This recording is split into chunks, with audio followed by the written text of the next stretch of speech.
So, what's the best story you've heard recently?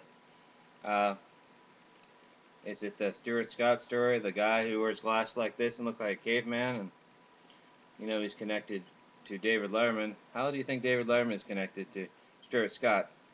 It's not just the deer in the headlights story and the caveman glasses.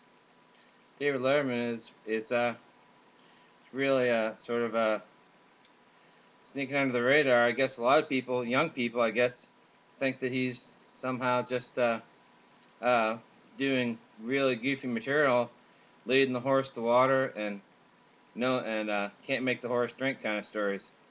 He's connected to my story, which started back in Pennsylvania with where I lived in my neighborhood. My neighborhood is pretty interesting neighborhood. Carl Snare, C.J. Snare from Firehouse was my next door neighbor. The FBI was lingering around my neighborhood for some reason. A bunch of crazy state cops were lingering around, uh, hanging around in trees in my neighborhood, believe it or not searching for crimes. But David Letterman is, I'm not going to get real specific because there's so much material to talk about. I can't really uh, talk about all of it. But he's flailing on TV on late night lately, as you might have noticed. Everybody who comes on the air is making him look like he's stupid, which of course he is. And I'm like, about time. He can't be long for that show. Every day he gets on there, he's hiding skeletons, is what I'm saying.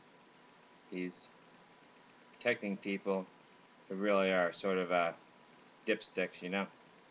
And well, you have to read the rest of the story in some of my other videos. Read between the lines. The rest of the story is that uh, David Letterman essentially took my job and is watering me down so he can protect his friends from trying to redirect me uh, in so many ways.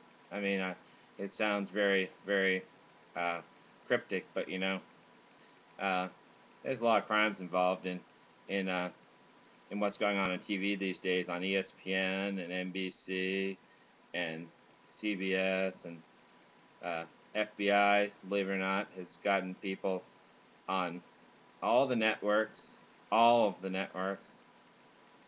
to run I guess you'd have to call it a counterinsurgency or a subterfuge kind of plot. Hard to say because there's no war going on except the one that they initiated, and David Letterman's in the middle of it. So here's another piece of the puzzle, which is no puzzle at all to a lot of people on TV. Uh, FBI is screwing around, and they want you to buy a load of manure. I'm just here to tell you. Here's another comment on how things are going. Lately, I've noticed that Leno and Letterman are flailing miserably, and I don't know why they don't get pulled off the air. They FBI must have pictures or something, is what I'd guess. They have pictures. Anyway, this is Tommy Hayfield uh, of the Yahoo Contributor Network I write for. Uh, read more about my stories about the FBI and David Letterman and Jay Leno and Chris Berman on my website on associatedcontent.com. Thank you.